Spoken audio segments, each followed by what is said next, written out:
There were 40,000 alien soldiers on that battlefield, and every single one of them stopped at the same moment. Not a retreat, not a tactical withdrawal or a command signal. A full stop mid-charge, like someone had hit pause on the entire engagement. Coalition forces on our left flank, Vorrkan infantry on the right, and me in the gap between them where I'd been trying to reach a wounded soldier. When everything stopped, I was halfway across the no man's land with a ration bar in my hand because I hadn't eaten since 0400, and I figured if I was going to die, I wasn't doing it hungry. 40,000 alien soldiers stopped moving. Every one of them turned to look at me. I kept eating. I found out later what they saw. The Vorrkan have a sensory apparatus that reads threat levels, biochemical, postural, behavioral, and translates them into an automatic tactical response. Every soldier in the field is running this assessment constantly, feeding data up the chain in real time. What my biochemistry was telling their system was something it had never encountered. No elevated cortisol. No adrenaline spike.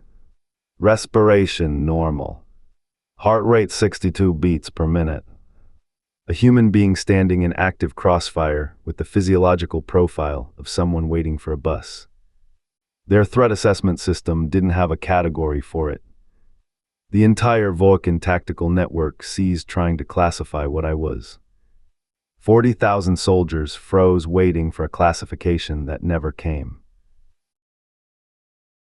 Our command saw the freeze on satellite and didn't know what had caused it. They sent a signal asking for a situation report. I sent back standing by.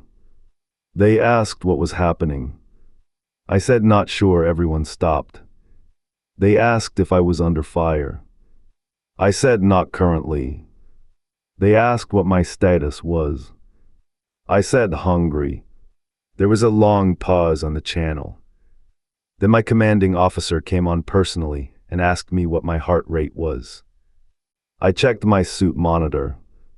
62. She said, raise. The Vorrkan tactical network just went into emergency diagnostic mode across the entire theater. Do you know why? I said, no, ma'am. She said, it's trying to figure out what you are. I said, that's fair. Most days I wonder the same thing. The freeze lasted 11 minutes. 11 minutes where 40,000 soldiers on both sides stood completely still while the Vorrkan tactical network ran every threat assessment protocol it had and kept coming back with the same result. Unknown. Not dangerous unknown. Not neutral unknown. Just a category it didn't have a word for. I used the 11 minutes to reach the wounded soldier I'd been trying to get to, stabilize her, and get her back to our line. By the time I made it back, the Vorrkan had started moving again, but differently. Slower, spacing out from each other. What my commanding officer described afterward as tactically confused. One human being with a normal heart rate had introduced an error into their system that took 3 hours to flush out. The debrief took 4 hours. Coalition intelligence, Vorrkan liaison officers who'd switched sides months earlier, 3 xenobiologists asking the same questions with different words. They all wanted to know the same thing: how? How did I maintain normal physiological function under active combat conditions? I told them the same thing every time. I said, I've been doing this for 12 years. I said, the body stops panicking when it figures out that panicking doesn't help. I said, 62 is just my number in the field, has been since my 3rd deployment. The xenobiologists wrote a lot of things down. The Vorrkan liaison officer sat very still for a long time. Then he said, your species practices this. I said, some of us. He said, intentionally. I said, the ones who last. The Vorrkan liaison officer requested a private meeting 2 days later. No recording, no formal setting. He said he'd been reviewing human combat records and had a question. He said, is it true that humans train specifically to suppress fear response in lethal situations? I said, yes. He was quiet for a moment. Then he said, we do not do this. Our system reads threat and responds. It has always been sufficient. I said it usually is. He said, but not always. I said, not always.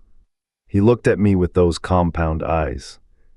Then he said, I think we have been misunderstanding what humans are.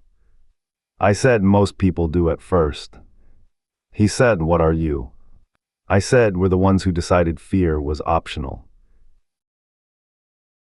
If this one put you on the edge of your seat, subscribe. We drop a new story every single day, and you do not want to miss what's coming next. Drop your story idea in the comments, a job, a situation, a what if, just a sentence or two. We read every single one, and your idea might be the next video.